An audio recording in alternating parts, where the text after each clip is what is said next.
안녕하세요. 저는 경기도에 사는 30대 후반 여성입니다. 최근에 저에게 있었던 일을 이야기하려고 이렇게 사연을 보내게 되었습니다. 아마 들으시는 분들도 복장이 터졌다고 통쾌했다가 할 재밌는 이야기가 될 것 같아요. 저는 어린 시절을 참 불우하게 보냈습니다. 뭐 어떤 사람들은 가난이 불편한 거지 불우한 건 아니라고들 하는데 저는 그 가난이 참 불우했어요. 정확히는 그것 때문에 일어나는 다른 일들이 저를 불우하게 만들었습니다. 부모님은 매일같이 싸우셨고 저는 학교에서 친구들에게 따돌림을 당했어요.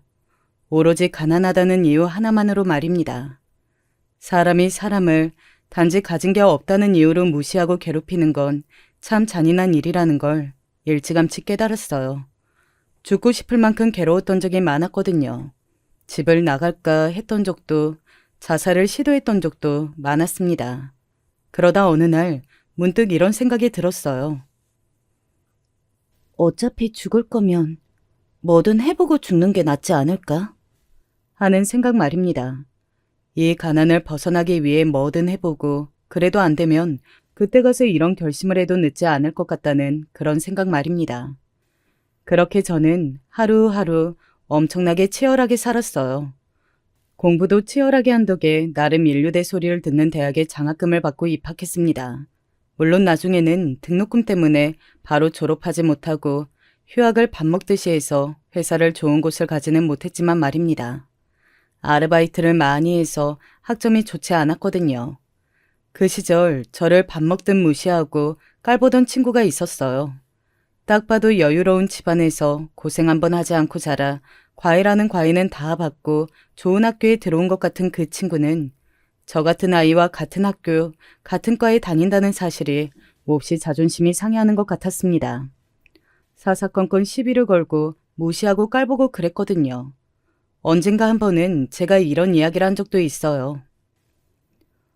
무슨 중학생, 고등학생도 아니고 성인이나 돼서 가진 거 없다는 이유로 친구를 괴롭히는 건 너무 전응한 짓 아니야? 어릴 때 그러면 어리다는 핑곗거리라도 있지. 네가 지금 이러는 건 그냥 진짜 못된 인간이라는 걸 증명할 뿐이야. 좀 부끄러운 줄 알아라. 하고 말이죠. 사람 많은 곳에서 저에게 그런 이야기를 들었던 그 친구는 낯이 시뻘겋게 달아올라 말을 더듬거렸던 기억이 있습니다. 네, 내가 언제? 나는 그냥 네가 주제에 안 맞게 행동하니까. 그러니까 글쎄, 그 주제가 뭔데? 나는 가난하니까 이런 학교도 다니면 안 되고 너랑 같은 모임에도 가면 안 되고 그 말이잖아 지금. 제 그 말에 주위에서 수근수근하는 소리가 들려왔고 대부분 친구를 욕하는 말들이긴 했어요. 누가 봐도 가난하다는 이유로 사람을 무시하는 건 잘못된 행동이 맞았으니까요. 그 친구는 얼굴이 시뻘개져서 더듬더듬 저에게 뭐라고 하더니 그대로 달아났습니다. 그 친구와는 그게 마지막일 걸로 생각했어요. 그 이후로 휴학했고 그 친구는 얼마 되지 않아 유학하러 갔다는 이야기를 들었거든요. 뭐 씁쓸하긴 했습니다. 그 친구는 사람을 그렇게 무시하고 잘 자란 어른이 되지 못할 게 뻔한데도 저보다 훨씬 더 성공해서 더 많은 것들을 누리고 더 잘 살 걸 생각하니 말이죠. 진짜 나는 평생 의리구나 싶다. 갑자기 왜 그런 우울한 소리를 해? 아무리 발버둥 쳐도 이 가난에서 벗어나지 못할 것 같다는 생각이 들어. 근데 너는 진짜 할 수 있을 것 같아.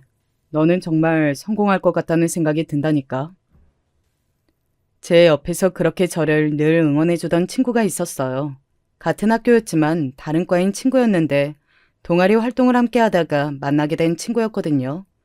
말도 잘 통하고 음식 취향이나 대화를 나눠보면 생각도 비슷해서 자주 만나 위로를 받고 이야기를 나눴습니다. 그게 지금의 남편이에요. 친구로 시작했던 남편과 저는 어느 순간 연인이 되어 있었고 주변 사람들에게서 유명한 장기 연애 커플이 되어 있었습니다.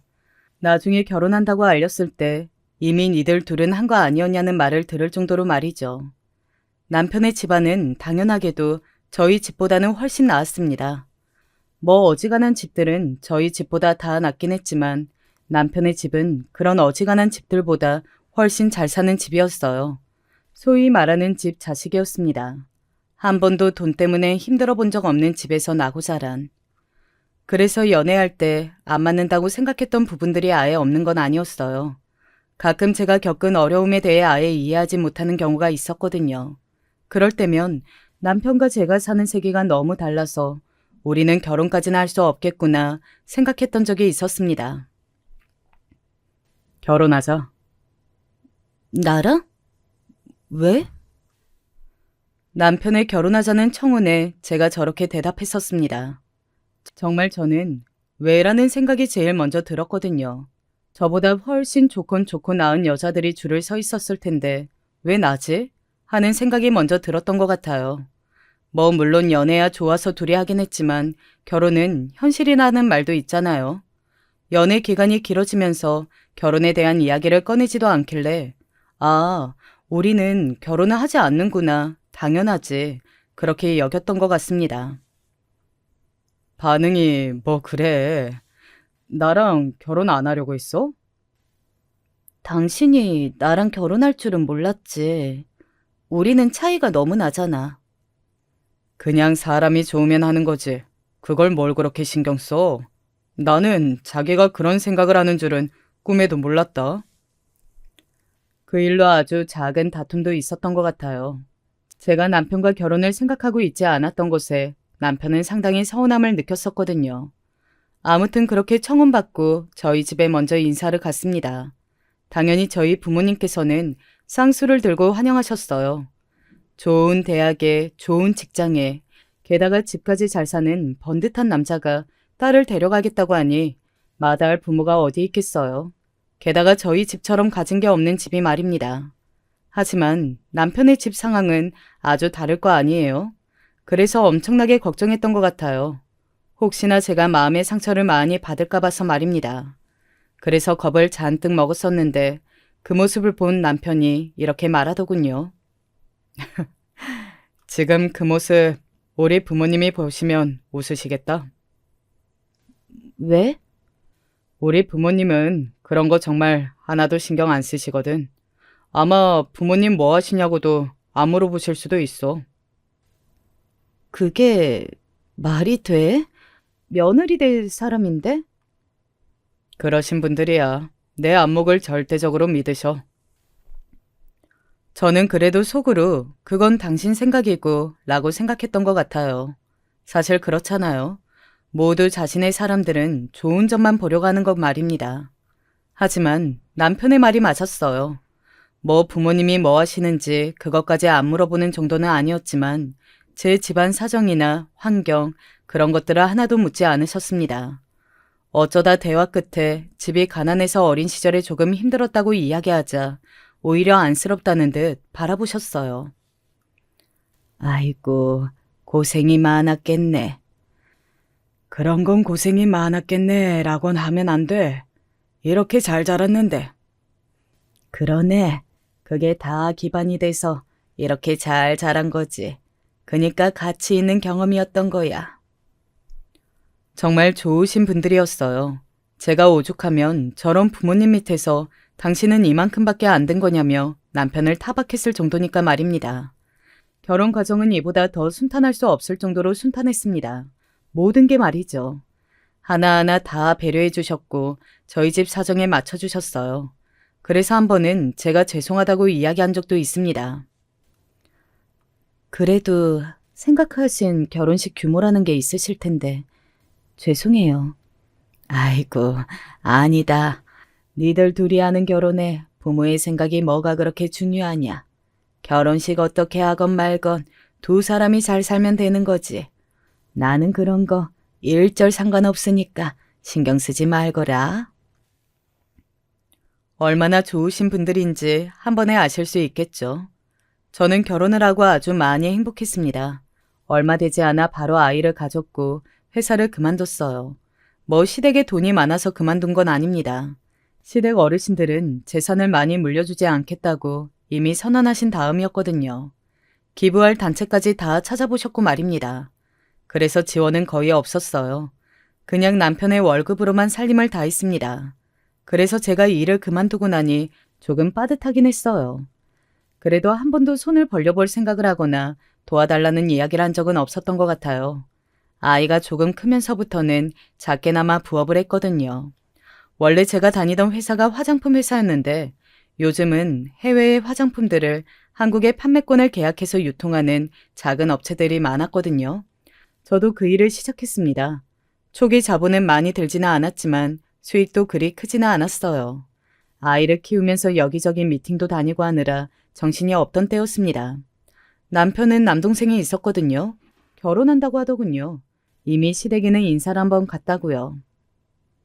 당신이랑 동갑이래. 그러면 도련님보다 2살 연상인 거네? 그렇지. 어떻게 만났대? 같은 회사 사람이래. 와, 그러면 엄청난 엘리트 부부네. 멋있다. 도련님은 이름만 들으면 알만한 좋은 회사에 다니고 있었거든요. 우리랑 같은 학교라는 것 같던데? 어? 같은 학교의 동갑이면 어쩌면 알 수도 있겠네. 학교에 학부가 좀 많아야지. 그건 또 그래. 모르는 사람일 확률이 더 높지. 남편과 그런 대화를 웃으며 나눴던 것 같아요. 그때는 정말 상상조차 하지 못했습니다. 도련님이 결혼할 상대가 제가 아는 어떤 사람일 거라는 걸 말입니다. 상견례 날에 처음 보는 거였어요. 동서가 될 사람을 말입니다. 이래저래 시간이 맞지 않아서 계속 보지 못했었거든요. 어떤 사람인지 너무 궁금하기도 하고 조금 떨리기도 하더군요. 주변에서 동서가 어떤 사람이 들어오냐도 굉장히 중요하다는 이야기를 많이 들었었기 때문에 좋은 사람이 들어왔으면 좋겠다라는 생각하면서 그 자리에 나갔던 것 같아요. 그리고 그 자리에서 동서가 될 사람의 얼굴을 처음 보고 바로 굳었습니다. 너무나 잘 아는 얼굴이었거든요. 왜 제가 앞서 이야기했던 대학을 다닐 때 저를 가난하다는 이유 하나만으로 무시하다가 저랑 크게 다툰 친구 이야기한 적 있죠. 그리고 그 친구가 쪽팔려서 해외로 유학을 갔던 그 이야기요. 그 친구가 제 눈앞에 서 있었습니다. 정말 엄청나게 당황했어요. 어? 네가 여긴 어떻게? 그 친구 아니 동서도 한눈에 저를 알아본 것 같았습니다. 어? 자기 우리 형수님이랑 아는 사이야? 어? 형수님? 동서는 그렇게 말하고서는 인상을 확 찌푸린 채 저를 봤습니다. 누가 봐도 마음에 들지 않는다는 표정으로 말이죠. 하지만 이내 표정을 바꿔서 웃더군요. 자리가 자리이니만큼 그런 티를 낼 수는 없잖아요. 게다가 저와 사이가 좋지 않았던 이유가 밝혀지게 되면 손해를 보는 건 제가 아니라 자신이니 말입니다. 아는 사이니? 세상 참 좁구나. 얼굴만 아는 사이예요. 아시다시피 학교가 워낙 크잖아요. 아하하, 그건 그렇지. 어쩌다 보니 우리 집안에서 동문회를 하게 되었구만. 시댁 어르신들이 그러고 하하 웃었습니다. 그렇게 겉으로 보기에는 상견례가 잘 마무리되었어요. 물론 저는 밥이 입으로 들어가는 건지 코로 들어가는 건지도 모를 만큼 정신이 없었지만 말입니다. 상견례 자리가 대충 마무리되고 다들 인사를 하며 헤어질 준비를 하고 있을 때 동서가 저에게 다가오더군요. 네가 내 형님이 된다고? 아까는 모르는 사이라더니 제 그 말에 저를 가만 노려보더군요. 그러고는 픽 웃으며 말했습니다. 상당히 비꼬는 말투로요. 무슨 능력으로 이런 집에 시집을 오셨나 몰라요. 시어머니가 사람이 좋은 건 알았는데 이건 좋아도 너무 좋네. 어떻게 이런 혼사를 허락을 하셨지? 동서는 하나도 변하지 않았더군요. 여전히 제 가난을 비웃었습니다. 아직도 어른이 덜 됐네요. 하나도 변한 게 없으세요. 저도 존댓말로 동서의 말을 그대로 비꼬서 받아쳤습니다. 제 그 말에 표정이 확 굳더군요. 같은 집안 사람인 거 정말 싫으니까 그냥 서로 없는 셈 치죠. 그럴 수 있다면 저도 너무 좋죠. 그렇게 둘이 함께 합의 아닌 합의를 봤어요. 그러고는 서로 없는 듯 지냈습니다. 가끔 시댁에서 얼굴을 볼 때도 최대한 말을 섞지 않았어요. 그리고 그런 모습은 금방 어른들이 알아챘고 말입니다. 너희 사이가 안 좋니? 네? 아니요. 그냥 어색한 것뿐이에요. 그렇죠, 형님? 네. 하지만 시어머니는 영 믿기지 않는다는 얼굴로 저희 둘을 바라봤습니다. 그럴 만한 것이 아무리 어색해도 말을 이 정도로 안 섞는 동서지간은 없으니까 그렇게 생각하실 만했어요. 그리고 그 일이 있고 얼마 뒤에 사건이 터졌습니다. 때는 바로 5년 전 시어머니 생신이었어요. 저는 시어머니 생신을 몇 번 겪어봤기 때문에 비싼 선물이나 과한 용돈을 좋아하지 않으신다는 걸 알았거든요. 그래서 동서에게 넌지시 그런 이야기를 전했습니다. 그랬더니 동서가 그러더군요. 선물이나 돈 안 좋아하는 사람은 없어요. 그냥 그런 척 하는 거지. 멍청하게 싫어하신다는 말을 곧이곧대로 믿어요? 아마 어머님도 속으로 형님 눈치 없다고 엄청나게 욕하고 계실걸요? 그러실 분 아니에요. 아무튼 나는 이야기했어요. 네? 뭐 그러시던가요. 저는 제가 알아서 할 테니 신경 쓰지 마세요. 동서는 저를 비웃으며 자기가 알아서 하겠다고 하더군요. 그 태도가 너무 화가 나서 그냥 더 이상 말을 보태지 않았습니다. 그러라고 했어요. 그리고 시어머니의 생신날 동서는 저를 보란 듯이 엄청나게 비싼 가방을 사와서는 시어머니에게 드리더군요. 나는 이런 비싼 가방 필요 없어. 살짝 인상을 찌푸렸던 시어머니가 이내 웃으며 거절했습니다. 가서 환불하라고 말이죠. 하지만 동서는 그게 정말 진심이 아니라 거짓말이라고 생각했던 모양이었어요. 아니 어머님, 이거 진짜 저한테는 얼마 안 하는 거예요. 부담 갖지 말고 받으세요. 그동안 며느리한테 이런 선물도 하나 못 받으시고. 동서는 그렇게 이야기하면서 저를 슬쩍 보더군요. 누가 봐도 저를 향한 이야기에 시어머니가 인상을 팍 쓰셨어요. 그게 무슨 말이니? 아니 그렇잖아요. 해줄 능력이 없으니 어머님이 좋게 돌려서 그런 선물 필요 없다고 하신 걸 곧이곧대로 눈치 없이 믿는 것도 참. 가만히 듣고 있던 제가 참지 못하고 말을 보탰습니다. 여전하시네요. 그 없이 산다고 사람 조롱하고 무시하는 버릇은. 그리고 그냥 말해버렸어요. 그 자리에 있던 모두가 굳었습니다. 아니, 무슨 말을 하시는 거예요? 학교 다닐 때 나같이 가난하고 가진 것 없는 애랑 같은 학부인 게 너무 쪽팔려서 이 학교 못 다니겠다고 하셨었잖아요. 그래서 내가 사람 없는 걸로 무시하는 사람이 제일 졸렬한 거라고 다 듣게 이야기했더니 그 말 한마디에 쪽팔려서 휴학하고 쏙 숨어버리신 분이잖아요, 동서가. 지나간 이야기 말 안 하기로 한 거 아니에요? 제 말에 동서가 버럭 소리를 질렀습니다. 제가 웃으면서 말했어요. 그건 그쪽에서 먼저 시비를 안 걸 때 이야기고. 한바탕 난리가 났어요. 저희 두 사람의 말싸움을 말리느라 시어머니와 시아버지가 고생하셨습니다. 그렇게 한참을 다툰 끝에 내린 결론은 더 이상 얼굴 보고 사는 일이 없게 하자는 것이었습니다. 이미 두 집안 다 결혼해서 잘 살고 있고 이런 일로 이혼할 생각도 없고 얼굴 보고 감정만 상하니 얼굴을 보지 않는 것으로 결론을 내렸어요. 어차피 시댁은 명절에 제사를 지내는 집도 아니었기에 가능했습니다. 가족들끼리 행사가 있는 날에는 번갈아 가면서 가거나 아니면 생신 같은 건 2번 하면 되는 일이었으니까요.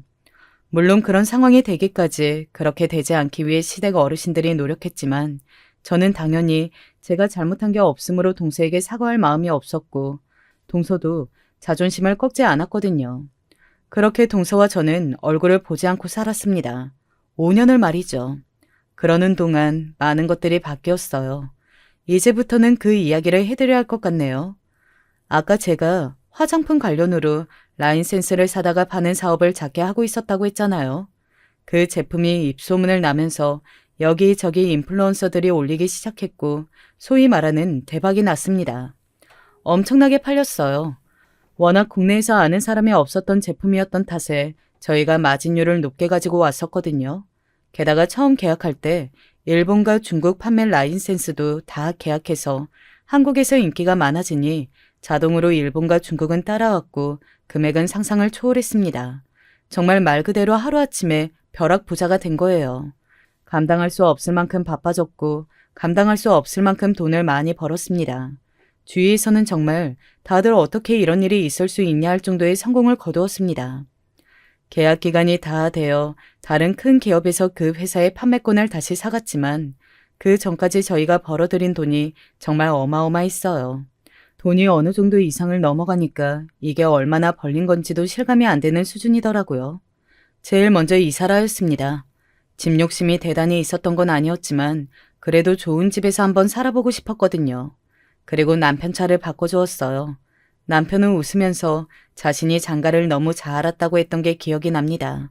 그리고 친정집을 이사시켜드렸어요. 그리고 장기적으로 안정적인 벌이를 위해 목 좋은 곳에 건물 하나를 샀어요. 세를 주기적으로 받는 게 좋을 것 같아서요. 어머님은 뭐 하시고 싶으신 거 없으세요? 나는 정말 그런 게 없다. 빈말이 아니고 정말로 없어. 그러니까 너희가 알아서 너희 행복하게만 쓰면 된다. 시댁에도 뭔가 하나 해드리고 싶었는데 한사코 거절하셔서 원래 해드리려고 했던 금액은 기부했습니다. 잘했다고 칭찬을 들었어요. 돈은 그렇게 쓰는 거라고 말이죠. 물론 좋은 일을 하는 것도 좋고 중요하지만 제가 어린 시절에 가난해서 받은 서름들이 많았다고 아까 이야기했잖아요. 그래서 그거에 쌓인 한들을 좀 푸는데 돈을 많이 썼던 것 같아요. 비싼 가방, 옷, 신발들을 많이 샀던 것 같습니다. 뭐 파묻혀서 살 만큼은 많이 산 건 아니고 그 시기에 한창 사댔던 것 같아요. 지금은 또 그렇지는 않습니다. 그리고 차도 한 대 뽑았어요. 지금은 그 차가 주차장에 세워져 있는 거 보면 조금 부끄럽기도 한데 6억 정도 하는 롤스로이스를 뽑았습니다. 보는 것만으로 우아 소리가 나오고 비싸 보이는 차를 한 번쯤은 몰아보고 싶었었거든요. 한동안은 돈을 쓰는 재미로 살다가 또 한동안은 과거에 저를 알았던 친구들을 만나는 재미로 살았던 것 같아요. 오랜만에 보는 친구들이 다들 성공한 제 모습을 보고 대단하다 해주는 게 기분이 좋았었거든요. 그중에 가장 짜릿했던 경험이 두 개가 있는데 그중 하나는 바로 고등학교 동창이었습니다. 원래 늘 초대장을 받았지만 나가지는 않았었거든요. 뭐 물론 좋은 학교를 나와서 그때보다 잘 살고 있기는 하지만 그래도 저보다 더 잘 사는 친구는 널려 있을 것이고 당시 저를 괴롭혔던 친구들은 기본적으로 집이 부자거나 공부를 잘하거나 얼굴이 예뻤던 친구들이라 어떤 식으로든 저보다는 잘 살 걸로 생각해서 보고 싶지 않은 것도 있었습니다. 가장 결정적인 이유는 그때의 악몽이 떠올라서 였겠지만 말이죠. 아무튼 성공하고 나서 처음으로 동창회를 나갔어요. 국내에 하나밖에 들어오지 않았다는 비싼 옷을 입고 누가 봐도 알만한 수천만 원짜리 가방을 들고 몇백만 원짜리 구두를 신고 말이죠. 물론 차도 그 롤스로이스를 끌고 갔고요. 주차장에 차를 대는 그 순간부터 식당 안의 모든 시선이 제 차로 향했습니다. 당연하죠. 그 정도 되는 차는 부자 동네라는 동네에서도 막 쉽게 보는 차는 아니었으니까요. 그 차 안에서 제가 내렸고 친구들은 처음에는 저를 알아보지 못하는 듯 싶었어요. 하지만 이내 하나둘 저를 알아봤습니다. 영주 아니야? 말도 안 돼. 영주가 어떻게 저러고 나타나? 로또 당첨됐나? 아니면 시집을 잘 갔나? 야, 저 차가 6억이 넘어. 로또 당첨되면 차 하나 사고 끝났겠다. 뭐? 6억? 제가 들어가자 친구들이 그렇게 수근거리는 게 들렸습니다. 상상 이상으로 짜릿했어요.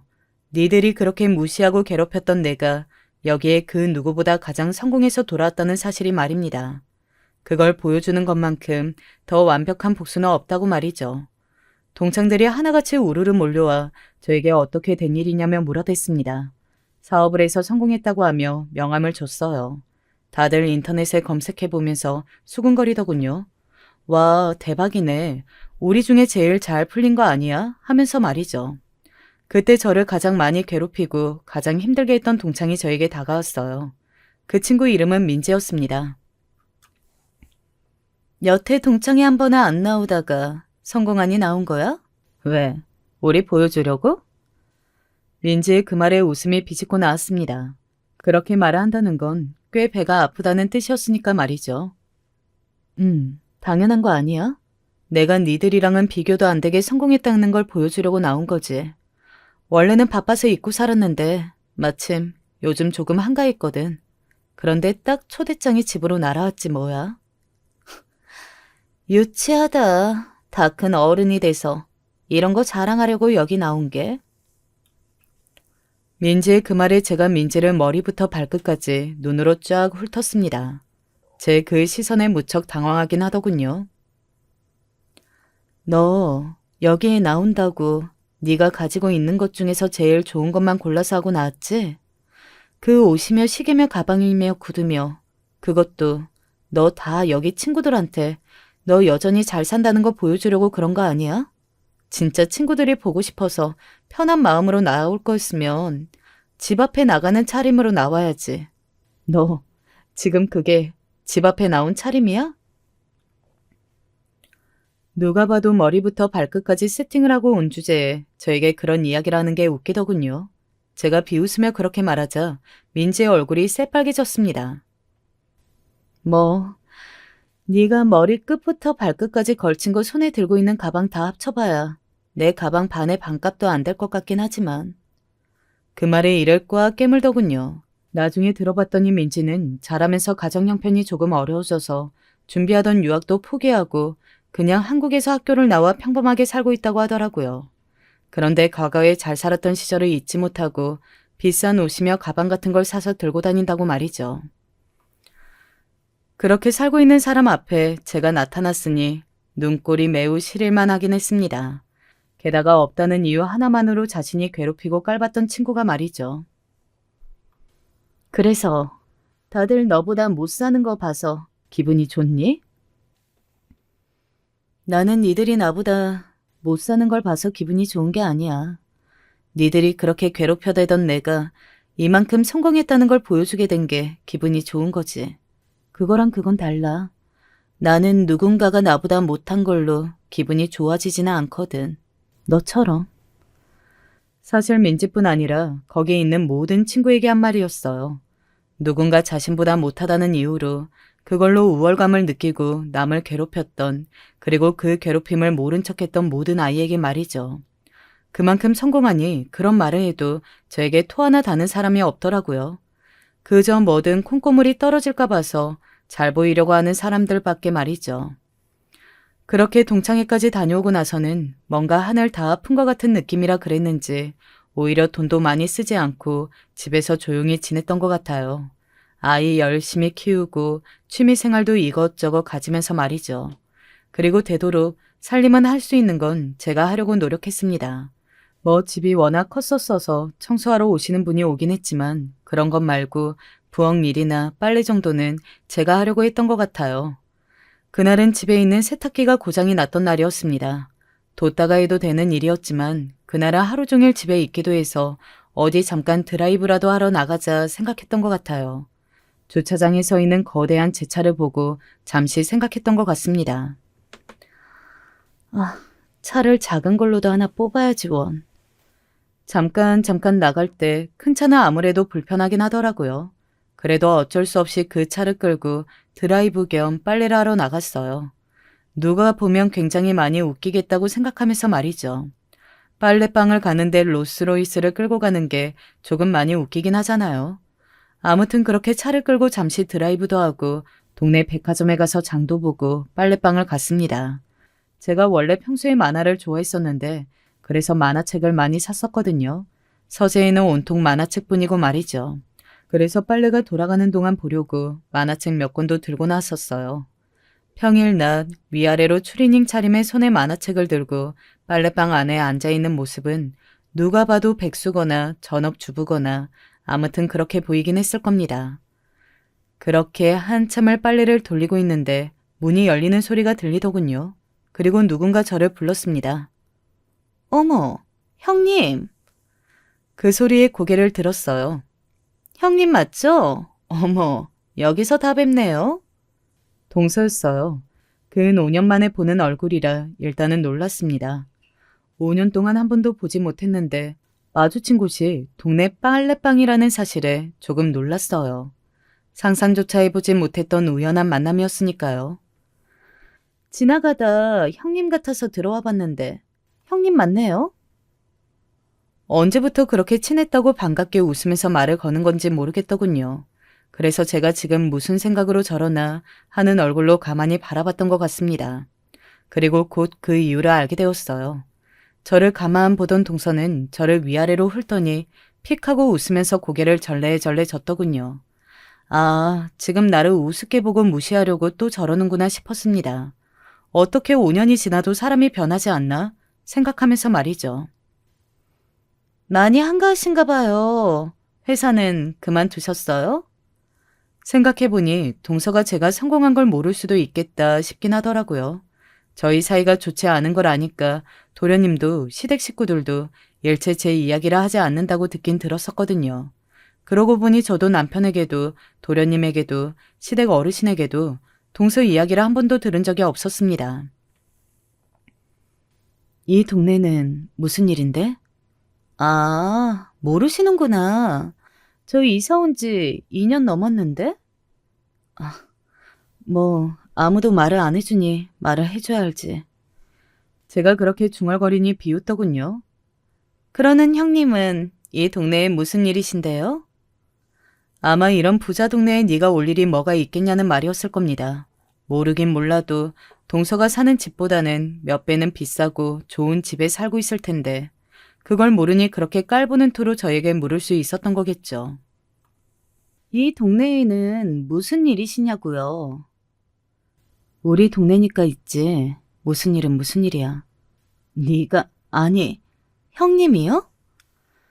그러면서 다시 비웃더군요. 아니 사람들이 주제를 몰라. 왜 가랑이가 찢어지는 짓을 하는 건지. 형님 형편에 이런 동네에 이사 오시려면 대출 받던 뭐든 영끌이라는 영끌은 다 있을 텐데 왜 그렇게 무리해서 이사하시는 거예요? 아, 혹시 시댁에서 뭐 도와줬어요? 제가 그 노골적인 무시에 아무 말도 하지 않고 빤히 동서를 보고 있자 자기 혼자서 흥분을 해서 말을 이어가더군요. 진짜 어머님이 도와주셨어요? 살아생전엔 절대 유산 상속 안 하고 그리고 최소한으로만 하고 다 기부할 거라는 말도 다 거짓말이셨던 거예요? 우리는 왜 안 주고 형님만? 거기까지 듣고 제가 한숨을 쉬었습니다. 그리고는 말했어요. 나이가 몇인데 아직도 그러고 있어? 뭐라고? 네 나이를 생각해. 아직도 누가 자기보다 덜 가진 것 같으면 그렇게 노골적으로 무시하면서 우월감 느끼는 짓을 이렇게 유치하게 해? 네가 무슨 고등학생이야? 대학 때도 이해 안 간다고 생각했지만 이제 곧 40이다 40. 너는 쪽팔리지도 않니? 말 다 했어? 덜했다. 나 같으면 그런 말을 내뱉는 내 자신이 너무 부끄러워서 생각이 났다고 해도 삼키겠다. 그런데 너는 진짜 대단하다 대단해. 어떻게 한결같이 이렇게 인간이 바닥이니? 야, 왜? 저도 똑같이 버럭 소리를 질렀습니다. 그리고 그 소리를 지른과 동시에 빨래가 끝났다는 알림음이 들려왔어요. 그 소리에 세탁기를 보던 동서가 다시 한번 비웃으며 말했습니다. 어머, 불쌍해라. 집에 세탁기도 없어요? 그러면 말을 하지. 내가 세탁기 정도는 사줄 수 있는데. 세탁기가 왜 없어? 사려면 수천 대도 살 수 있는데. 그렇게 말하며 주섬주섬 빨래를 챙겼습니다. 자존심 좀 그만 세우세요. 그런다고 뭐 없는 현실이 달라져요? 이럴 때는 얌전히 고맙습니다 하고 받는 거예요. 어디 주소 불러봐요. 내가 세탁기 사주지 뭐. 그 정도 돈은 나한테는 돈도 아닌데.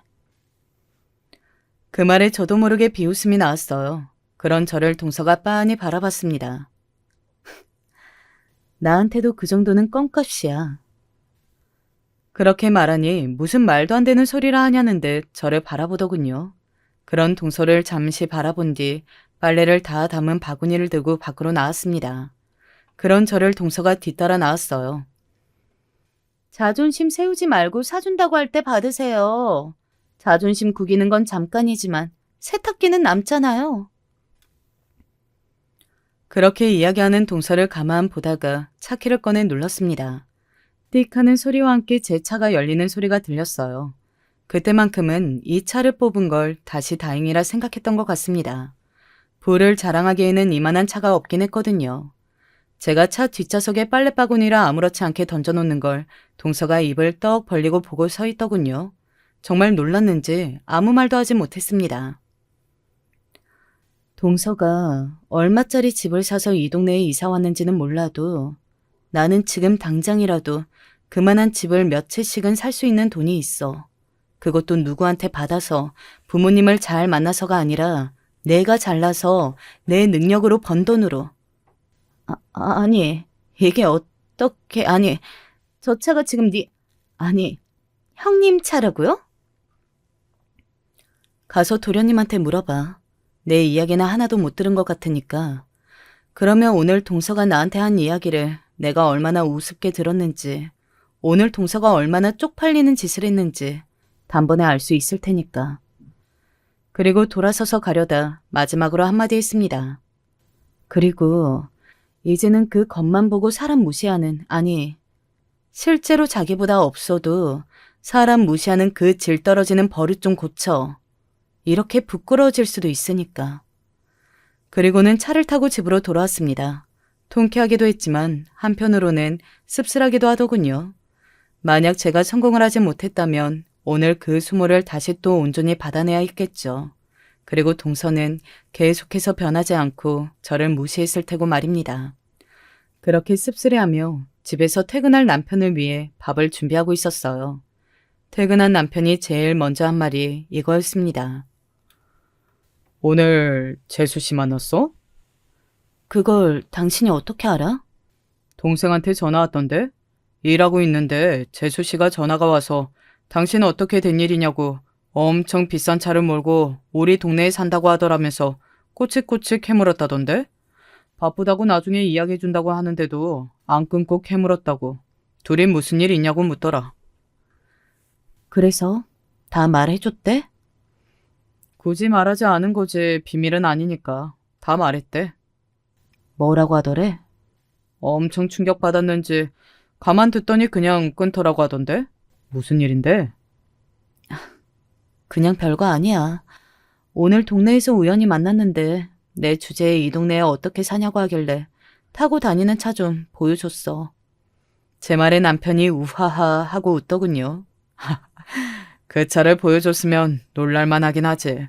그 차는 나도 아직 가끔 놀래. 팔아버리던가 해야지. 크기만 해서 불편하고. 왜? 이런 용도로 가끔씩 써먹기 좋잖아. 남편과 저는 그렇게 웃어 넘겼습니다. 하지만 동서는 그렇지 않았던 모양이에요. 이곳 저곳에 제가 하는 일에 대해 수소문을 다 해보고 또 제가 얼마나 돈을 벌었는지도 다 알아봤다고 하더군요. 건너 동기를 통해서 들을 수 있었습니다. 아시다시피 저랑 동서가 학교가 같아서 겹치는 지인 한둘쯤은 있었거든요. 네 동서가 네 이야기 캐묻고 다닌다던데? 우리 동기들 너 그만큼 성공하는 거 모르는 애들 많았는데 네 동서 때문에 다들 알게 됐다. 야, 소문 다 났어. 골치가 딱 아파지는 소리긴 하더군요. 안 그래도 지금도 여기저기 각종 부탁이 들어오고 그걸 거절하는 것도 일이었거든요. 그런데 소문이 더 났으니 더 그럴 거 아니에요. 정말이지 동서만 끼면 되는 일이 제대로 없는 것 같아서 머리가 지끈거렸습니다. 당장 이번 동기 모임 때 너부터 1순위로 부른다고 난리다 야. 그러면서 들은 이야기인데 동서가 굉장히 배 아파하며 제 뒷담화를 여기저기 했다고 하더군요. 뭐 운이 좋아서 그렇게 된 걸로 뻐기고 다닌다는 둥, 끌고 다니는 차만 봐도 근본 없는 졸부 같았다는 둥 말이죠. 돈 자랑하는 게 천박하다는 말도 했다더군요.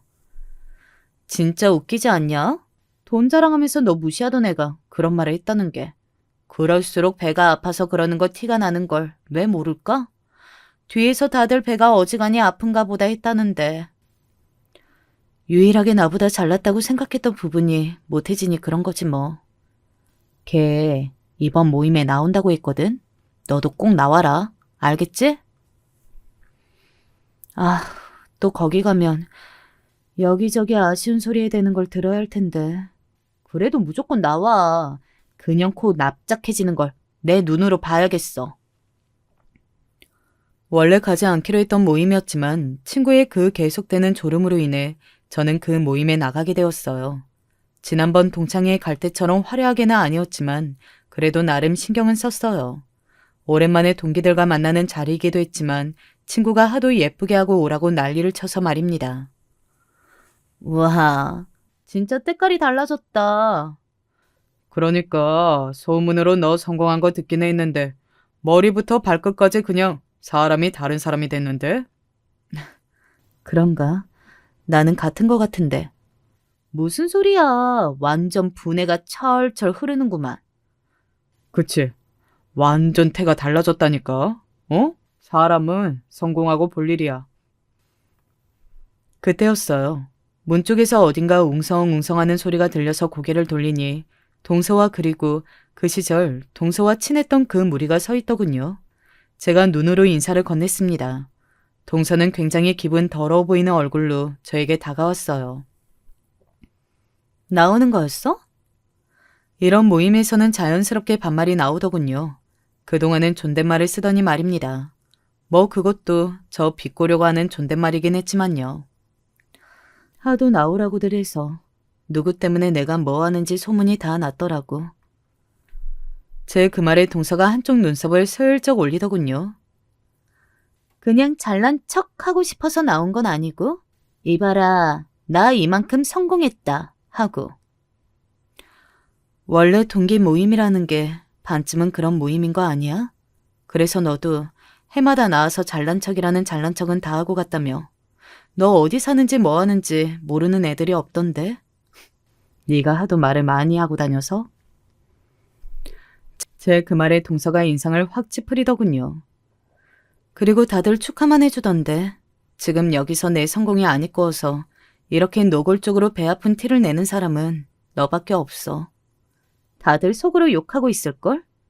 그니까 욕은 해도 속으로 하지. 너처럼 이렇게 대놓고 하는 애가 어딨니? 나이 40에. 제 말에 동서는 다시 한번 낯이 빨갛게 달아올랐습니다. 되게 멍청하다고 생각했던 것 같아요. 늘 말싸움으로 저한테 지면서 늘 이렇게 먼저 시비를 걸어오는 게 말입니다. 그래도 그동안에는 쟤는 가진 게 없이 불쌍하니 봐주자 하는 마음으로 자기 위안이라도 했을 텐데 이제 그마저도 하지 못하게 되니 더 미치는 게 보였어요. 그냥 나한테 느끼는 열등감을 이제 인정을 좀 해. 제 그 열등감이라는 말에 또 폭발을 하더군요. 내가 너 따위한테 열등감을 느낀다고? 그렇지 않으면 내가 못 살든 잘 살든 네가 상관할 게 뭔데? 생각해봐. 항상 시비도 네가 먼저 걸었고 늘 큰 소리를 내는 것도 네가 먼저였어. 나는 네가 건들지 않았으면 너랑은 이렇게 사이가 안 좋아지지도 않았을 거야. 내가 너한테 잘못한 것도 없는데 나를 안 이뻐하는 거 그게 열등감이지 뭐니? 동서는 제 그 말에 파르르 하기만 할 뿐 아무 말도 하지 못하더군요. 거기서 더 큰 소리를 내봐야 자신에게만 손해라는 것을 아는 듯 했습니다. 그날 그곳에서 동서는 오래 머물지 않았어요. 들어보니 이런 적이 처음이라고 하더군요. 동기 모임에는 늘 일찍 왔다가 마지막까지 시댁이나 남편이다 자랑하고 갔다고요. 우리는 너랑 동서지간 된다는 것도 결혼식장 가서 알았잖아. 제가 이야기를 안 해서. 보나마나 뭐 쪽팔린다고 생각해서 그런 거겠지 뭐. 본인은 원체 고고하시잖아. 그런 거 치고 너무 없어 보이긴 한다만. 그렇게 그날 그 자리는 마무리되었습니다. 그리고 이건 그 이후의 이야기인데요. 동서는 그 동네에 전세로 와 있었던 거였더라고요. 이것도 동서네가 전세 사기를 당했다는 사실을 알게 되어서 저에게까지 이야기가 흘러 들어온 거였습니다. 재수 씨가 이 동네에 살아야 한다고 고집을 많이 부린 모양이더라고. 그래서 무리해서 전세를 얻은 건데 그걸 사기당했으니 난리 날만하지. 그럼 어떡해? 부모님이 조금 보태주면 서울 안쪽으로는 어디 갈 수 있는 모양이긴 하던데 재수 씨가 그건 곧 죽어도 싫다고 한다더라고. 나중에 애 학교 문제도 있고. 고민 끝에 제가 그 집을 사기로 했어요. 그리고 동서네가 당분간 살 수 있게 해주는 걸로 말이죠. 뭐 동서가 예뻐서 그랬다기보다는 집안에서 이런저런 소리가 나오는 것도 싫었고 무엇보다 도련님을 저는 좋아하기도 했거든요. 늘 동서에게는 아까운 사람이라고 생각했고 말이죠. 동서는 처음에는 그 사실을 몰랐다가 나중에는 그 집 주인이 제가 된 걸 알게 된 모양이었어요. 그냥 도련님이 잘 해결해서 그런 건 줄로만 알고 있었던 모양이더라고요. 왜요? 이제는 내 집주인까지 해서 내 자존심을 깔아뭉개고 싶었어요? 그렇게 생각하고 싶으면 그렇게 생각해. 그런데 나는 동서 말고 도련님한테 해준 거야. 그것도 정 싫으면 그 집에서 나가면 돼. 이렇게 따질 필요 없이. 나가라는 그 말에 결국은 입을 다물더군요. 그리고는 한 번도 제게 싫은 소리를 하거나 어디서 제 이야기를 하고 다닌다더라 라는 말이 들려오지는 않았습니다. 동서가 한 가지 부탁한 게 있기는 했어요. 동기들한테 내가 형님 집에 산다는 것만 말하지 말아주세요. 애초에 그런 걸 사방팔방 말하고 다닐 생각도 없긴 했지만 그거부터 신경 쓰고 있었다는 게 참 동서답다 생각했던 것 같아요. 그냥 그러기로 했습니다. 애초에 떠벌리고 다닐 생각도 없었거든요. 그렇게 동서와 저의 전쟁 아닌 전쟁은 마무리됐어요. 뭐 마무리가 된 건지 당분간 휴전인 건지는 알 수 없지만 말입니다. 동서가 제가 성공한 방법을 어디서 듣고서는 자신도 그런 일을 한번 해볼까 한다는 이야기를 전에 들었던 적이 있거든요. 뭐 제 성공이 부러웠던 건지 아니면 저보다 더 성공해서 저에게 대갚아 주기 위해서인지는 모르지만요. 제 이야기는 여기서 끝입니다. 제 인생이 정말 드라마틱한 것 같긴 하네요. 그렇게 가난하다가 이 정도로 부자가 된 것도 일단은 일반적인 일은 아니고 굉장히 드문 일이잖아요. 그리고 대학 때 저를 괴롭히던 친구와 동서지간으로 다시 만나게 된 것도 말이죠. 아, 이제는 시댁 식구들과 동서네 집, 그리고 우리 집이 다 같이 만납니다. 겉으로는 아무 문제 없이 잘 지내고 있어요. 시댁 어르신들이 좋아하시는 거 보니 마음이 조금 짠했어요. 그동안 티는 내지 못하셨어도 저희가 만나지 않고 있는 게 신경이 쓰이셨구나 해서 말입니다. 그래서 앞으로는 더 자주 찾아뵈려고요. 긴 이야기 들어주셔서 감사합니다. 혹시나 나중에 또 재밌는 일이 생기면 사연 보낼게요. 늘 좋은 일만 있으시길 바랍니다. 저에게 일어났던 좋은 일에 대한 기운을 여러분에게 보내드릴게요. 늘 건강하세요. 제 나이 70이 이제 곧 가까운데 맨날 고생의 연속만 하면서 살아온 인생이라 늘 큰 재미는 못 느꼈던 것 같아요. 이렇게 표현을 해서 그렇지 사실 재미는 사치고 힘든 일만 없어도 그럭저럭 살았을 텐데 말이죠. 몇 번이나 생을 놓고 싶은 적도 있고 포기하고 싶었지만 자식들이 있으니 그럴 수도 없는 게 엄마잖아요. 하지만 가장 힘든 건 이 못난 엄마의 지지리도 복도 없는 인생을 자식이 물려받은 듯 할 때, 그때 가슴이 가장 미어지는 것 같아요. 우리 딸은 어릴 적부터 동네 여기저기를 가도 다들 인형 같다고 칭찬해 줄 정도로 예쁜 아이였답니다. 미스코리아를 내보내라 뭘 해봐라 할 정도로 말이 무척 많았어요. 실제로도 슈퍼모델도 지원했었는데 그때 순위까진 오르지 못하고 내려왔었죠. 못난 애미 입장에선 자식을 좀 더 지원해주고 싶었지만 아픈 남편을 데리고 가장 역할을 하다 보니 그게 어렵겠더라고요. 엄마, 나 그냥 취업이나 할래. 슈퍼모델 같은 거 돼서 뭐해. 학교도 그만둘 거고 얼른 일해서 돈이나 벌어야겠어. 민식이도 돈 들어갈 때 많을 거 아니야. 아빠도 그렇고. 엄마도 몸 성치 않은데 나라도 돈을 같이 벌어야 할 것 같아. 우리 딸은 정말 착해서 여러모로 엄마 마음을 알아주는 아이였어요. 저는 당시 초등학교 앞에서 작은 떡볶이집을 하고 있었는데 그나마 이걸 하면서 수입을 챙겼어요. 남으면 싸와서 애들 먹이기도 했고 집에 오면 정말 음식이란 건 진절이 날 정도라 아무것도 하기 싫더라고요. 딸아이는 그런 저를 생각해서 알아서 챙겨 먹어주기도 하고 자기가 곧잘 밥을 차려서 아빠와 자기 남동생과 먼저 먹기도 했답니다. 가끔 시간이 될 땐 가게에 나와서 도와주기도 했었고요. 그래도 얘도 대학생이고 한창 공부해야 하는데 집에서 받쳐주질 못하니까 너무 속상하더라고요. 그런데 잠깐 틈이 생겨서 딸이 거의 매일같이 나오던 때가 있었어요. 우리 가게는 작은 초등학교 앞이긴 했지만 나름 주변에 상가들도 있고 번화가도 있고 해서 사람들이 많이 드나들었거든요.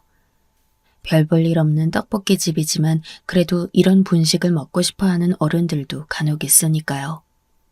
그런데 몇 번 얼굴이 비슷한 사람들이 계속 연달아 오더니 어느 날인가, 그날이 아마 금요일이었을 거예요. 갑작스레 저와 딸에게 희한한 말을 하는 거예요. 안녕하세요. 저희 회사는 땡땡 회사라는 곳입니다. 다름이 아니라 아가씨 나이가 어떻게 되시나요?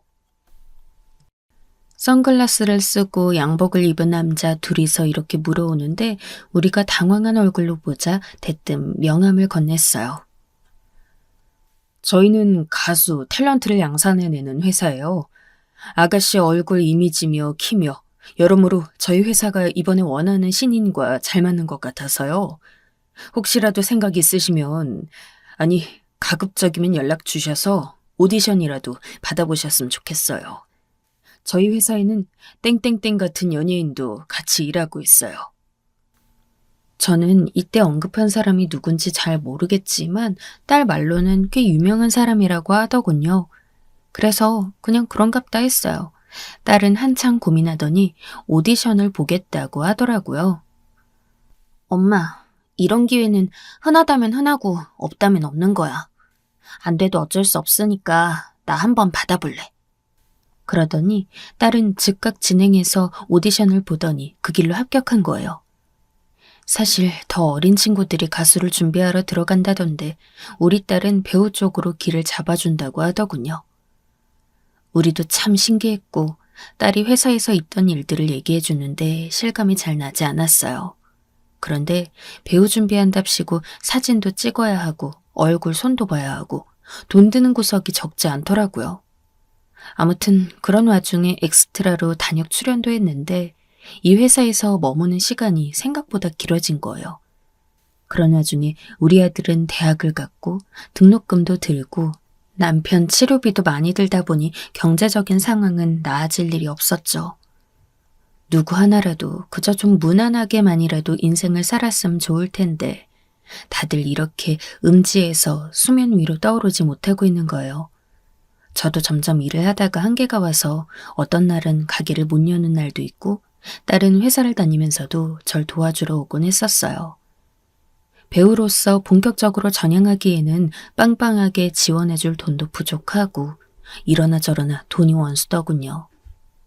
헌데 그러던 와중 갑작스레 딸이 정말 너무나 충격적인 소식을 말해온 거예요. 전혀 준비도 안 돼 있었고 저는 딸을 다 안다고 생각했는데 정말 조금의 변화도 알아채지 못했더군요. 엄마, 나 결혼하려고 해. 얼마 전에 프로포즈 받았어. 뭐? 결혼? 무슨 말을 하는 거야, 유진아? 결혼이라니. 네가 만나는 사람이 있었어? 그리고 누구랑 하는데? 딸은 꽤 망설이다 말을 하는데 몸이 안 좋아 늘 누워있던 남편도 새삼 날카롭게 묻더라고요. 결혼이 장난인 줄 아냐? 어떤 놈이랑? 언 놈이랑 그렇게 된 거야? 갑자기 뭔 말이냐고? 어쩌다 보니 양쪽에서 다 몰아붙이는 분위기가 되어 더 말을 못하던 딸은 겨우 침묵을 깨고 말했어요. 그게 우리 회사 대표님이 소개시켜준 분 조카야. 가끔 이쪽 보러 오면서 인사도 하고 대표님들이랑 식사할 때도 같이 갔었고 그러다가 만남을 갖게 된 거야. 그런데 날 되게 좋게 봤는지 거의 1년을 따라다니면서 잘해주셨고 결혼을 하고 싶어 하더라고. 사실 이 정도의 설명만 듣고 납득할 부모가 어디 있겠어요. 아직 물가에 내놓은 것 같은 어린 딸이라고 생각했는데 대뜸 결혼이라뇨. 게다가 해준 것도 없이 딸의 지지부진한 진로 상태를 보며 우리는 늘 근심이 많았어요. 결혼하는 게 나쁜 선택은 아니겠지만 그래도 상대가 누군진 정확히 알아둬야 하잖아요.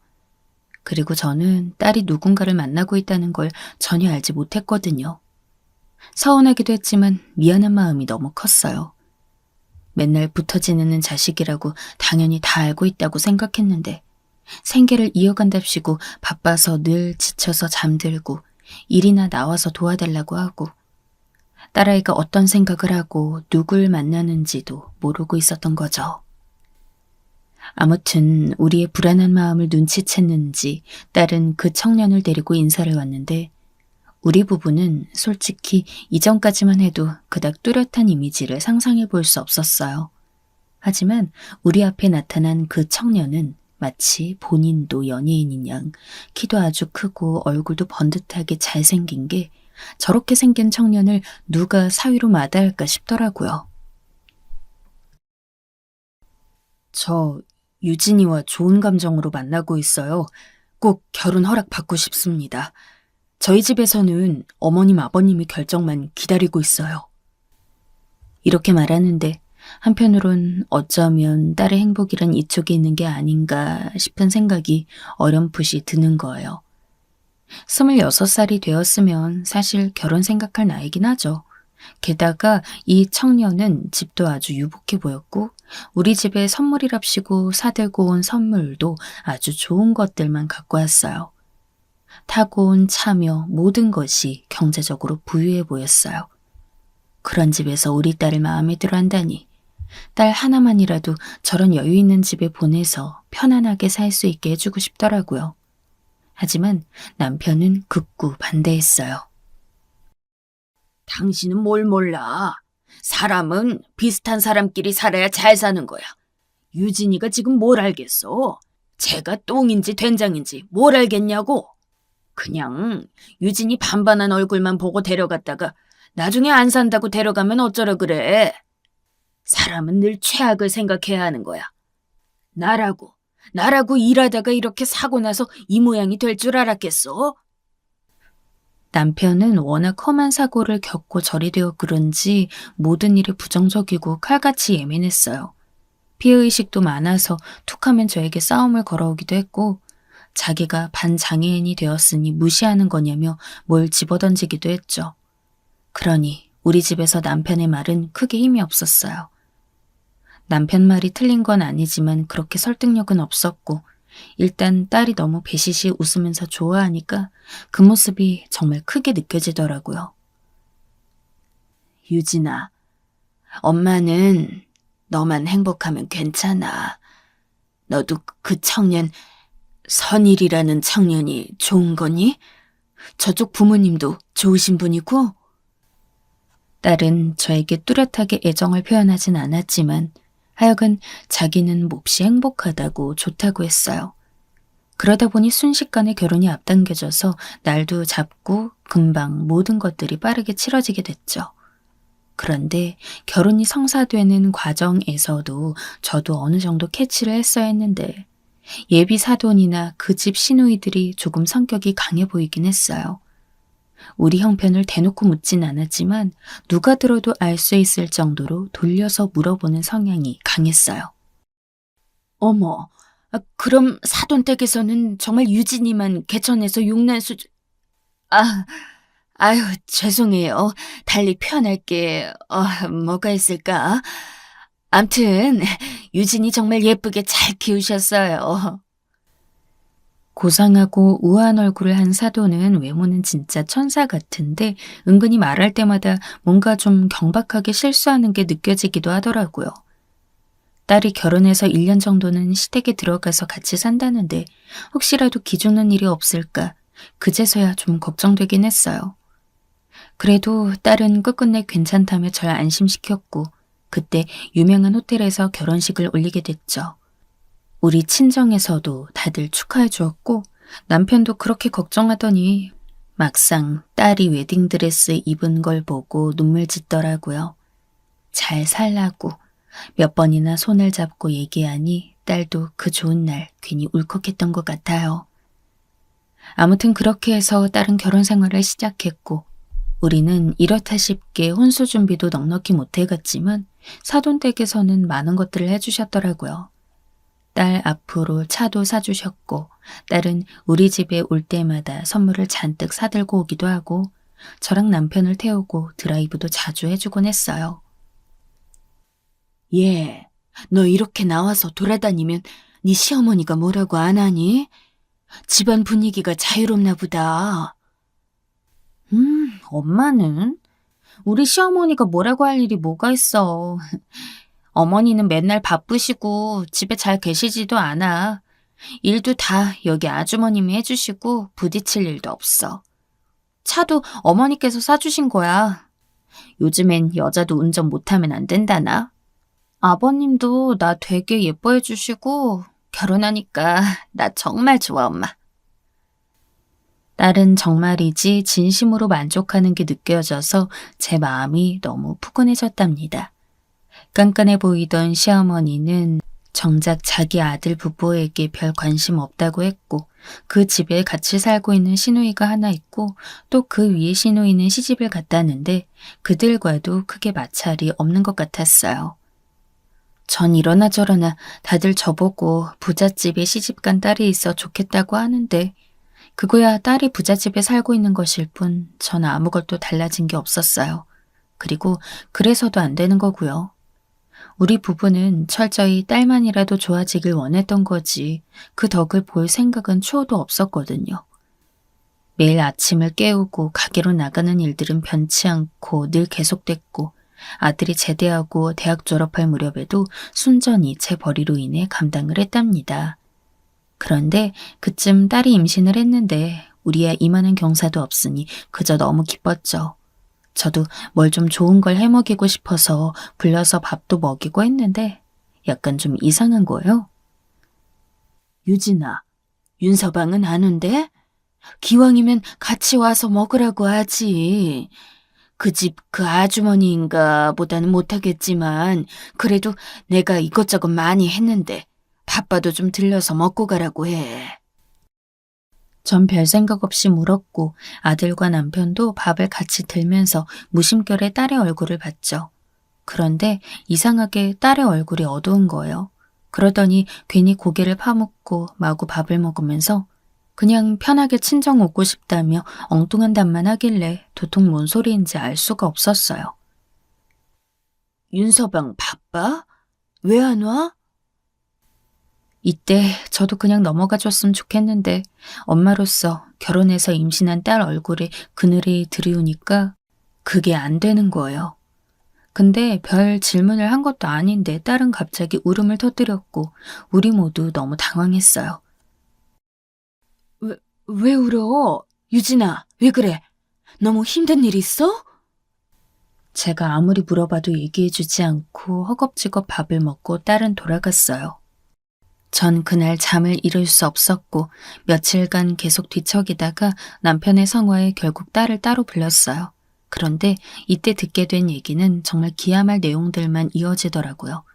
아니, 결혼하고 임신하기까지 2년 정도의 세월만 지났을 뿐이었는데 그 사이 딸에겐 많은 일들이 일어났던 거예요. 너무 가엾고 안쓰럽게도 딸은 여전히 그런 사실을 자기 가족들에겐 알리지도 못하고 혼자 감당하고 있었어요.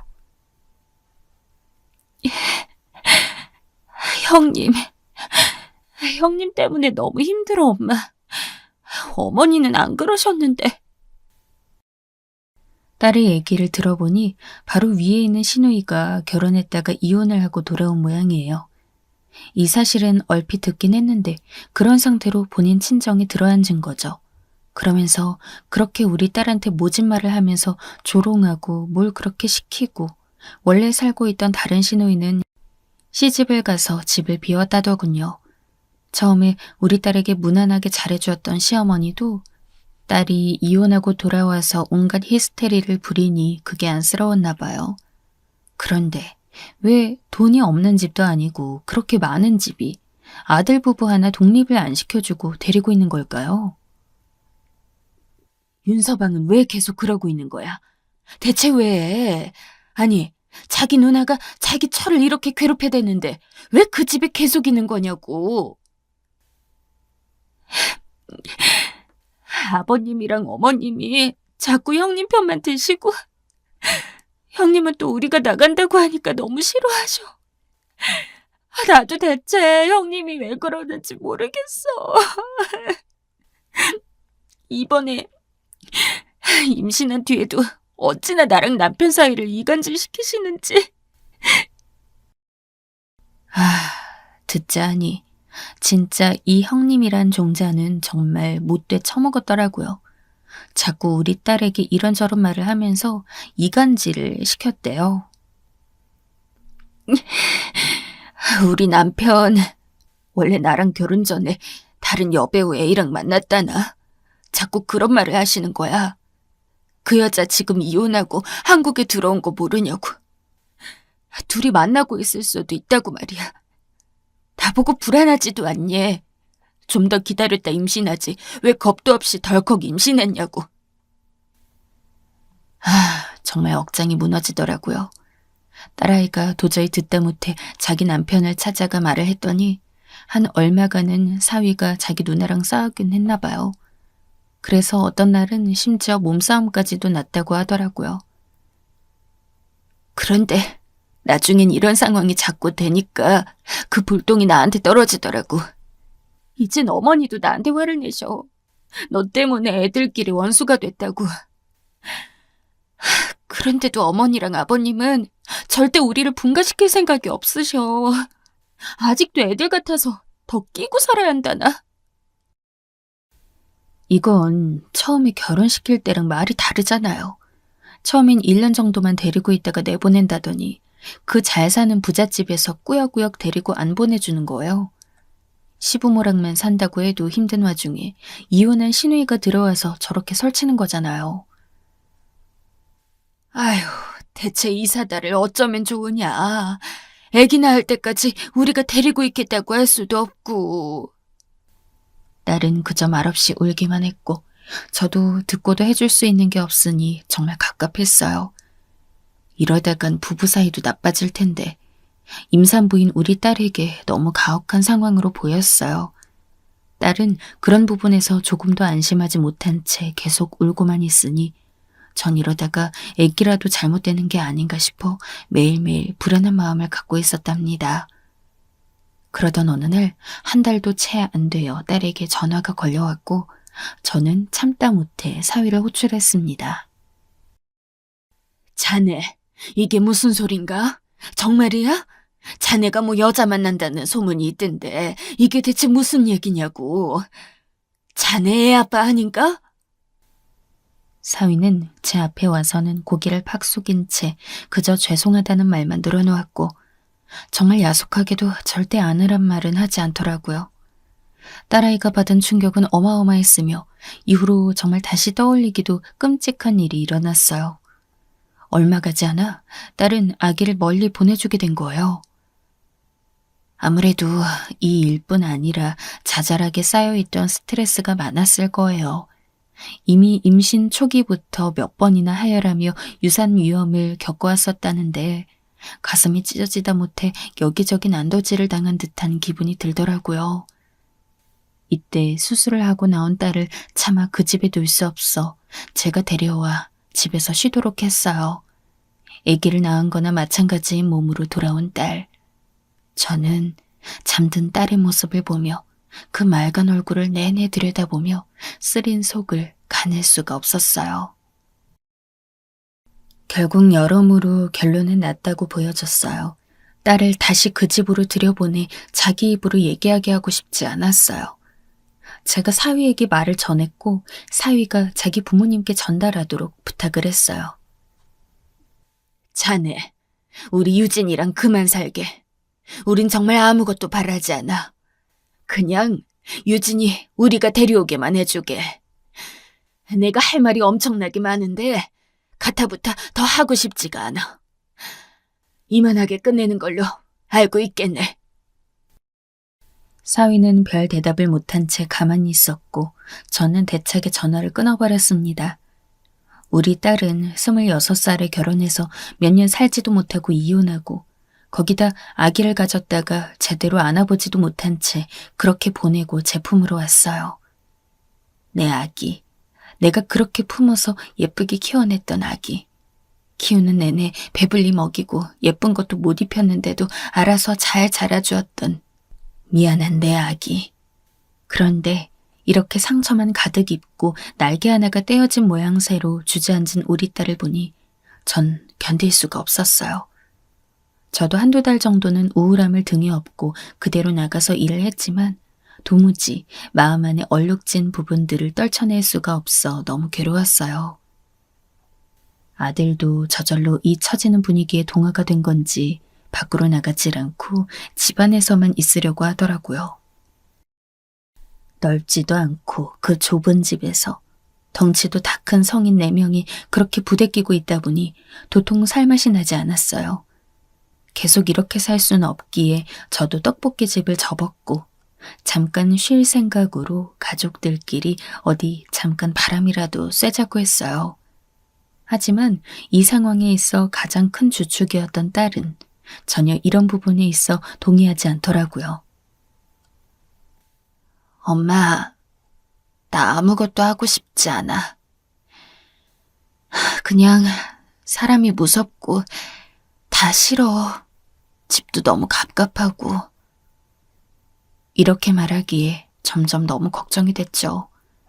친정언니에게 상담했더니 그러다가 유진이 큰일 나는 거 아니냐며 얼마나 짠해하던지 몰라요.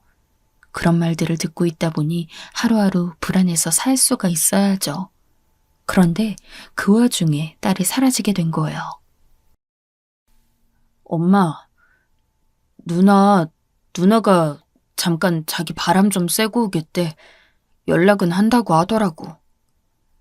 제가 나가 있는 사이 딸은 자기 남동생에게 이런 말만 남기고 짐을 싸서 사라졌어요. 그래놓고 딸은 드문드문 저에게 연락을 주긴 했으나 어디서 어떻게 살고 있는지는 절대 알려주지 않았어요. 응, 엄마. 나 여기 친구네 와 있어. 여기서 조금 쉬다 가려고. 집은 답답하고 힘들어. 그냥 얼마간 모른 척 해주라. 나 핸드폰도 있으니까 언제든 연락해.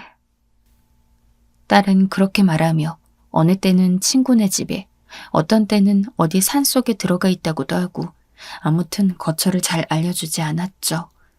제가 몇 번을 묻고 캐물어도 알려주지 않더라고요. 와중에 아들은 자기라도 좀 제대로 생활할 것이지 집에서 내내 게임만 하고 밖으로 나가질 않는 거예요. 제 팔자가 왜 이 모양인지 그저 눈물만 나올 뿐이었어요. 딸은 가끔씩 연락을 해와서는 자기는 그럭저럭 살만하다고 하는데 도통 뭐 얼굴이라도 보여야죠. 그런데 남편이 이런 말을 하는 거예요. 유진이는 맨날 이 좁은 집에 있으면서 편히 못 살았잖아. 시집가서 넓은 집 가서도 편하지 않았고. 에휴, 어디 다치지 않고 건강하다고 하면 그냥 저렇게 떠돌아다니게 놔두자. 당신도 너무 묻지 마. 우리가 해줄 수 있는 게 없으면 쟤도 혼자 날갯짓하고 돌아다니게 해줘야지. 그 말을 듣고 너무 가슴이 아파 저는 거의 통곡하듯 울었어요. 웬일로 날카로운 남편이 유진이의 상황을 보고 별말 안 한다 싶었죠. 자기 딴엔 그런 생각이 있었기에 놔두었던 것이더군요. 그런 와중에 우리 아들은 여전히 취업할 생각 없이 나이만 먹다 보니 이건 또 새로운 문제로 터졌어요. 이놈이 게임만 하다가 뭐 어디서 시비가 걸렸는지 그것 때문에 경찰서에 다녀오기도 했고요. 좌우지간 밖에 나가서 싸움을 해서 간 것도 아니고 집에만 붙어있는 녀석도 경찰서를 갈 일이 있다는 걸 알고 얼마나 기가 막혔는지 몰라요. 보다 못한 친정언니가 저에게 얼마를 빌려주었고 저도 자그마하게 동네의 가게 자리를 또 하나 얻게 되었어요. 떡볶이로 장사하긴 너무 힘들고 답도 없고 시장 초입 쪽에서 반찬 가게를 해볼 생각이었죠. 그래서 이놈의 아들내미가 나이 30 넘어 늑수그레하게 수염이나 기르고 있지 못하도록 밖으로 끌어내어 일도 돕고 좀 같이 배우게 하고 싶었어요. 물론 이 부분에서 반발은 심했고 제가 반찬 가게 정착시키느라 눈코 뜰 새 없이 바쁜 몇 달간에도 절대 모습을 드러내지 않았죠. 하지만 제가 중간에 허리를 다치는 일이 있고 못 나가게 되었어요. 그때 주저앉아 우는 모습을 보더니 자기도 답이 없었나 봐요. 아휴, 정말. 이건 나보고 이러다 죽으라는 건지 원. 왜 이 집에서 열심히 살겠다고 발악하는 나한테만 이런 일이 생기는 거지? 에휴. 엉엉 울면서 병원도 돈 아까워 못 가겠다는 저를 보고 아들이 한숨을 퍽퍽 쉬어가며 업고 데려가 주었어요. 누나가 그간 하던 일을 이제 자기가 도맡아서 하는 역할이 되어버린 거죠. 딸은 이쯤엔 연락도 잘 안 할 때라서 제가 반찬 가게를 연 것도 이렇게 다친 것도 모르고 있었어요. 그나마 자식이라고 계속 끼고 살았던 건 아들놈이니 얘가 자기 엄마 상황을 같이 돌봐야지 뭘 어쩌겠어요. 요리라곤 집에서 라면도 제 손으로 안 끓여 먹던 30살 넘은 백수였지만 지 엄마 반찬 가게 나와서 같이 돕고 있으려면 포장이라도 해야 하고 달걀이라도 같이 삶고 나물이라도 뭘 해야 하잖아요. 그러다 보니 성질을 내고 어떤 날은 화를 내며 돌아가기도 하고 갖은 불화를 겪어가면서 저와 차차 조금씩 단계를 밟아가게 되었어요. 아, 엄마, 손님 오셨잖아. 나가봐. 아유, 알았어. 잠깐만. 아들 녀석은 원체 낯가리고 수줍음이 많아서 사람들 앞에 나서는 걸 아주 싫어했어요. 그러다 보니 안에서 반찬 만들고 정리하는 정도는 도와주지만 계산하고 인사하고 하는 것들은 안 하고 싶어 하더군요. 그래도 그것만이라도 어디겠어요. 그렇게 저와 난리법석을 떨며 집에서 안 나오려던 녀석이 나와서 가게를 열고 닫는 것까지 같이 돕고 있으니 말이죠.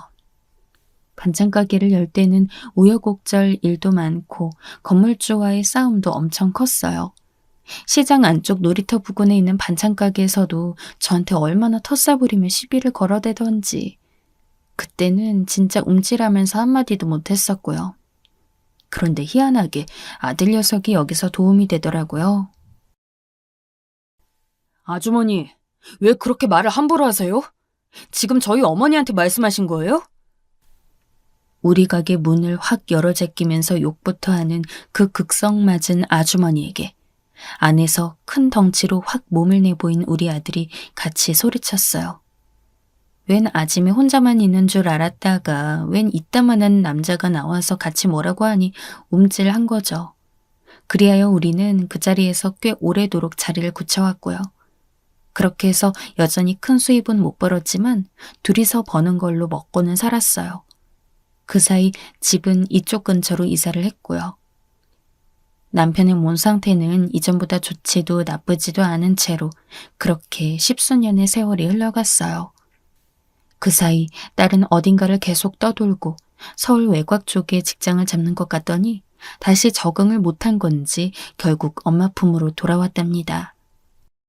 나이가 40 넘어 우리 곁으로 들어온 딸은 간간히 2, 3년에 한 번씩 우리를 보러 올 때도 있었지만 확실히 인상이 많이 변했더라고요. 그 예쁘고 여리여리했던 외모는 많이 지치고 피로해 보였어요. 그만한 세월이 흘렀으니 당연한 거 아니겠나요? 아무튼 딸은 다시 이렇게 들어와서 우리랑 같이 지내면서 반찬 가게 일을 도왔고요. 아들은 그 사이 장가라도 갔음 좋으련만 그런 좋은 일은 일어나지 않았습니다. 일단 이 녀석이 낯을 너무 가리는 데다 주변에 아는 친구나 여자는 더더욱 없고 직장도 여기 하나뿐인데 어디 내세울 게 없잖아요. 이 녀석 역시 나이가 40이 넘었어도 뾰족하게 하는 일도 없고 그냥 우리와 이렇게 지내면서 집에 가면 여전히 밤에 게임이나 하며 살았어요. 그러던 어느 날 딸을 통해 희한한 사실을 듣게 되었어요. 처음에는 잘못 들은 줄 알았던 거죠. 뭐야, 너 윤서방이랑 계속 연락하고 있었어? 아니야, 엄마. 그게 아니고 나도 이번에 처음 받아본 거야. 벌써 20년이 지났는데 너무 새삼스럽게 딸 이름으로 이전 사위의 일을 듣게 된 거죠. 왜? 갑자기 왜 얘기하는 거야? 여기 잠깐 오겠대. 이게 무슨 일인지 딸이 왜 이런 일을 벌이는지 이해가 안 갔죠. 생뚱맞게 왜 불렀냐, 너 뭐 합치기라도 하겠다는 거냐고. 가게 안에 손님도 있는데 저도 모르게 소리를 질렀어요. 엄마, 그게 아니고, 그런 거 아니야. 잠깐 다녀가겠대. 나도 며칠 전에 연락받고 놀랐어. 왜 온다는진 모르겠어. 근데 그 사람 그렇게 편해 보이진 않았어.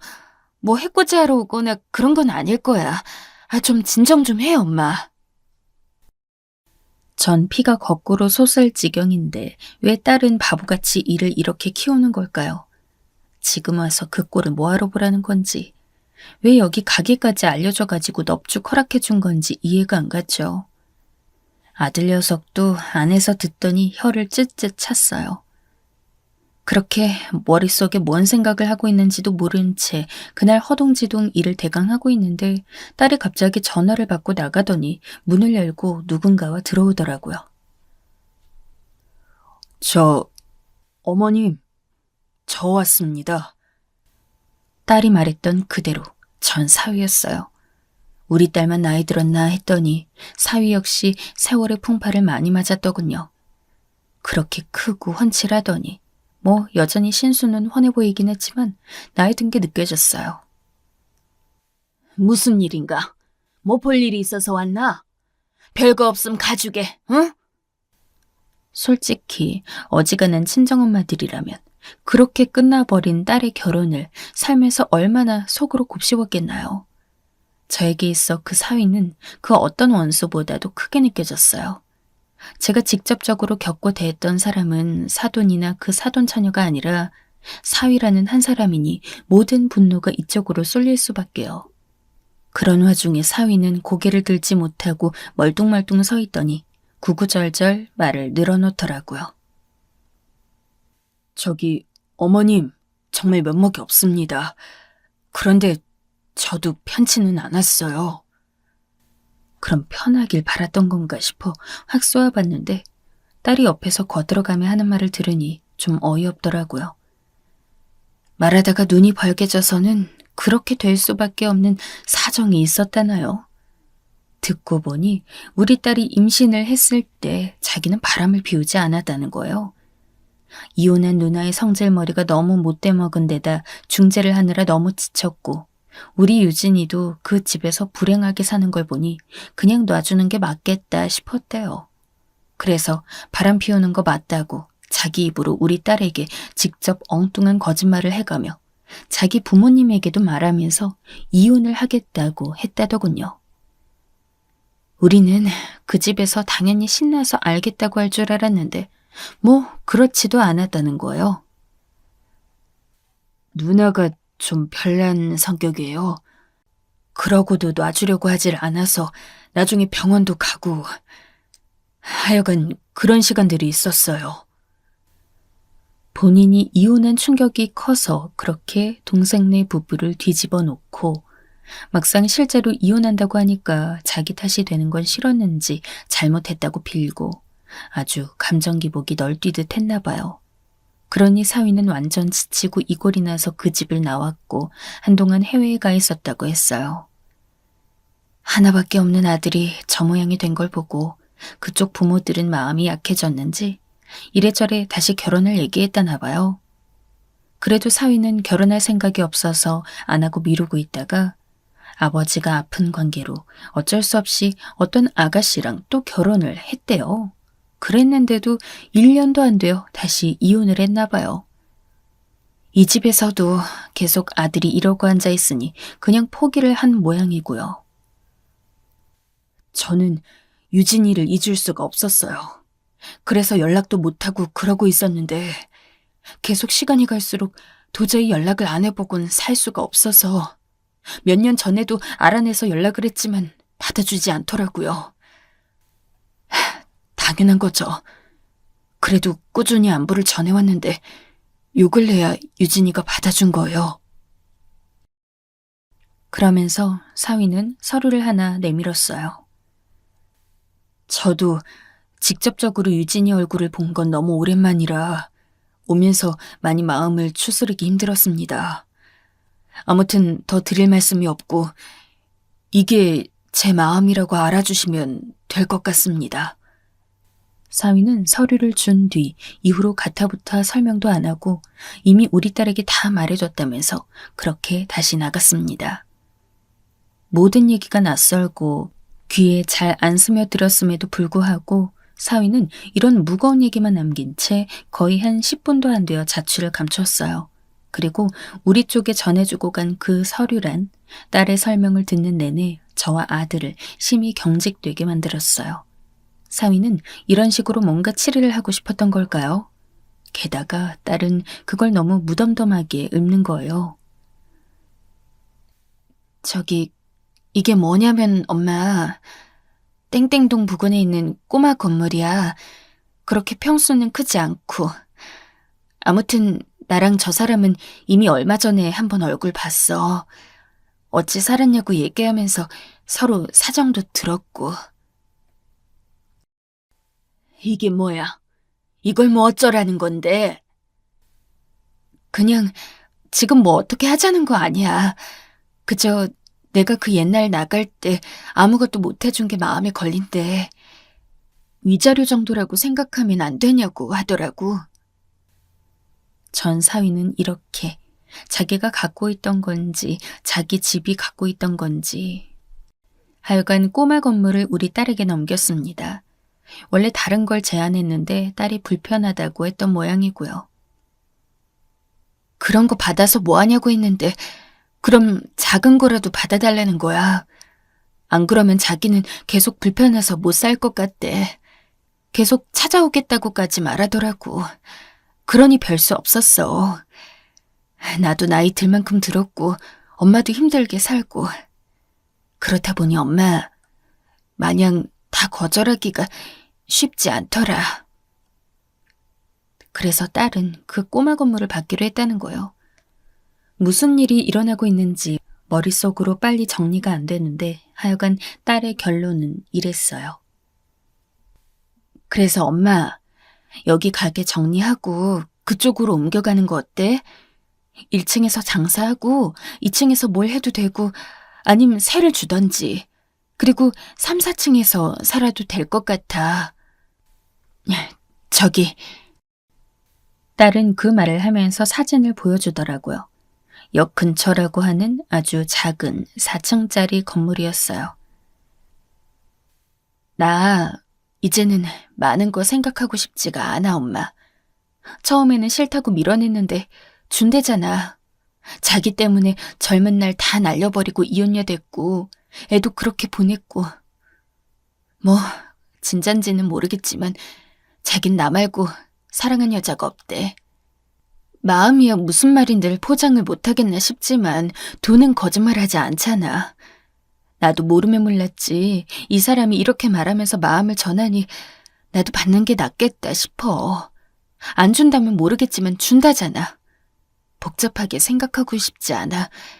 그냥 받을만 하니까 받는 거라고 생각해. 응? 이 모든 게 저희한테 권한이 있는 것도 아니고 당사자인 딸이 둘이 한 얘기고 이미 딸은 결론을 내린 거잖아요. 여전히 떠올리기 거북하지만 어쨌든 눈물이 그렁그렁했던 사위의 얼굴이며 딸의 말들을 생각해보니 그닥 틀린 말은 아니라고 생각이 됐어요. 지도 나이가 벌써 46이니 곧 50 바라보고 있고 별일 없는 한 평생 나을 것 없이 이렇게 늙어가는 칠순의 엄마 아빠가 있잖아요.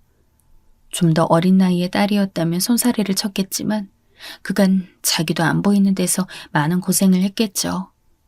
그래서 저희는 결국 그 건물로 들어가게 되었어요.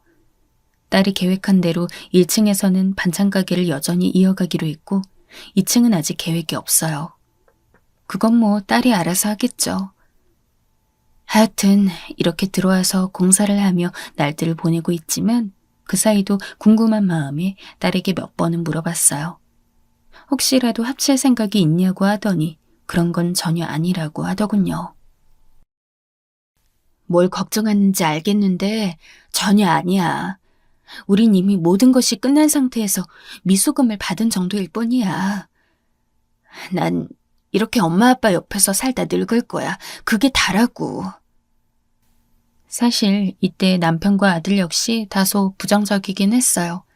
하지만 딸이 몇 번이나 제 아빠를 설득하고 또 설득했어요. 자기는 받을만 하다고 몇 번이나 강조를 하더라고요. 아빠, 나 고생 많이 했어. 그리고 이걸로 저 사람이랑 또 잘 지내보고 그런 것도 아니야. 아빠, 나 이제 좀 행복하고 싶어. 아니, 그냥 아무 생각도 안 하면서 살고 싶어. 우리 그냥 받아들이자, 응? 이렇게 단호하게 말을 하더라고요. 아무튼 공사 중인 이 건물을 하루에 몇 번씩 보고 있으면서도 단 얼마 만에 이런 일들이 이렇게 눈 깜짝할 사이에 벌어질 수 있는 건지 좀 기가 막히기도 합니다. 물론 너무 꿈 같은 일이고 실감이 안 나는 것도 있지만 그보다 딸이 많은 것을 내려놓은 듯 허탈한 모습을 보이는지라 엄마는 이러나 저러나 마음이 쓰일 뿐이에요.